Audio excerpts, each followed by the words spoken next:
Hello, we are back with another Weekend Warrior. This week we are talking about if your kiddo is falling. This can come into play if your kiddo is a babe and they're just starting to crawl and they're taking a lot of forward tumbles into their chest. Exactly. Or if they're just starting to come up onto their legs, push themselves up, and then they fall over type of thing. Those types of falls for your littles. This can look like if your kiddo is starting to walk upright and they're falling on their booty. Hopefully they have a diaper for a little extra padding down there. Cushion, I like that so much. And then this can translate into when your kiddo is walking, running, bouncing on the trampoline quite frequently. Playing on the playground is huge, especially for around those kids ages of 2 to 4. They're still trying to figure out their bodies and how they move and everything like that too. Yes. And then after those 4 years, sometimes kids are starting to go into those activities. So they're playing soccer, they're dancing, they're starting to somersault, they're starting to do lots of those types of things. So there is a little bit more falls that may come from that too. And they're pretty darn flexible, right? We all feel that way, do we not? That we lose that stretch, that flexibility, that range of motion as we age. And anyways, yeah, I was gonna say if you don't use it, you lose it, right? But anyhow, so thinking about even though we like to think that they're resilient as we can be, it's still so great to remember that, like Dr. Dress mentioned, the trampoline, I'm so glad she said that. I have a 2-year-old and a 4-year-old, both came in the same week because they were spending a lot of time on the trampoline, and believe it or not, the 2-year-old said, "Mom, my back hurts." She mentioned she had pain, and you're probably not going to hear that often, but going back to playground, now that it's summer here in Minnesota, think about how often, if you're watching your kiddo for 30 to 60 minutes out on the playground, how many tumbles are they taking? Even if it's down to their knees, that's like a little jolt, essentially. And of course, being your pediatric experts, but your spine experts, we just want to help make sure that those joints don't get sticky and that they have the full range of motion that we want them to have, even though it looks like they do.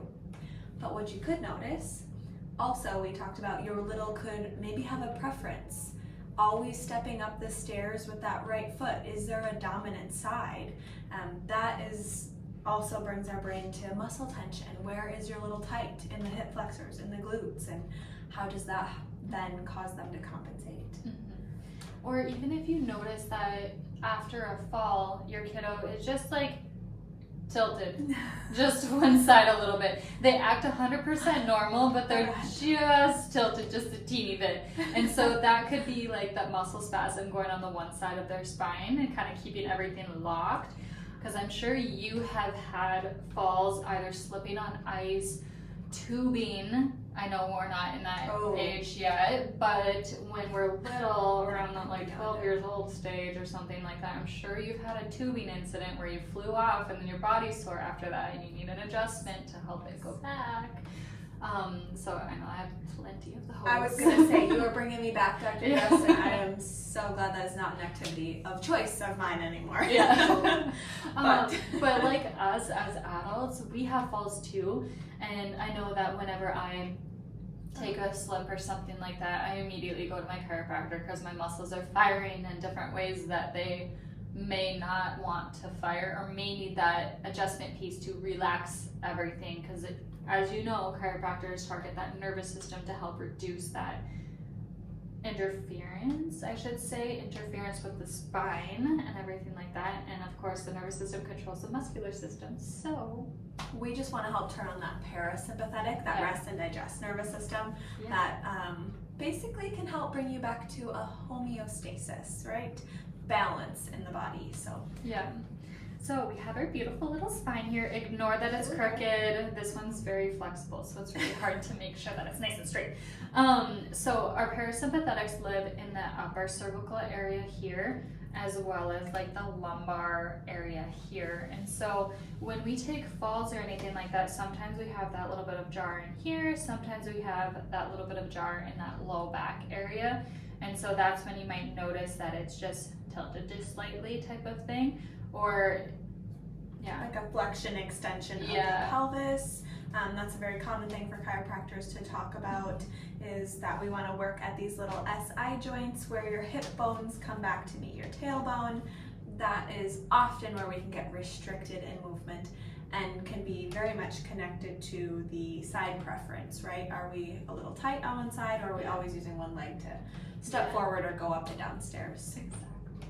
And I will note on that, if your kiddo does have a fall, but you don't notice any muscular things or any shifting in the way that they're moving, but they are now constipated, that is your key indicator that something's going on down here, to get an adjustment to help it let it flow a little bit easier. So keep in mind for those types of symptoms too, That Liz, was really like good. if you notice just a different symptom that they normally don't have, that's a good time to get checked as well. So let's talk about what does that treatment look like in office, because especially for that toddler, young child age, we have what we call the activator. I'm going to grab it in case you are unfamiliar. Activator is our little clicker tool. So this is spring loaded. It delivers a very specific impulse, right? So we can make it very, very light by turning the dial down, or we can turn it up a bit for a pelvis. And yes, Dr. Jess is letting me demonstrate on her hand. Of course, it's spring loaded, so it always delivers a little click. But this guy is just perfect for kiddos, especially their pelvis, their spine. And then I will also say, right, depending on the capability, the tolerance, the comfort of your little, some of them let us stretch with them right on the table. They're super comfortable with some of that manual work, manual by hand. And we always have to bring out our toy clicker. So this is one for your little to use while they're in office. Of course. So it totally depends on, like Mariah said, the tolerance of your little and everything like that. We're more than likely going to do some muscle work as well as the adjusting piece. And then we're also, like Mariah said, depending on the age of your kiddo, and especially depending on the tolerance level of your kiddo, depends on what our treatment looks like. In our office here, we are very patient-led treatment. We don't have treatment plans or anything like that, but if your kiddo's 3, doesn't want manual adjustments, that's 100% okay with us. We have so many toys for them to play with, and we're always running after our little toddlers and stuff like that too. Okay. And even if they get a little bit older and they still don't want those manual adjustments, that's 100% okay too. We truly just let patients lead the appointments. Certainly. Yeah. So things that you can do at home is just be mindful of every bodily things that they're doing. So even if you notice the symptoms, or if you notice that one side is a little bit tighter than the other, or they're acting just a teeny bit different than normal type of thing, just keep an eye out for those types of things. But just be aware that kids do tumble quite frequently, and that they might not mention pain or discomfort. Absolutely. But we still love to see them in here to help their body continue to tolerate and then better adapt to their environment. Exactly.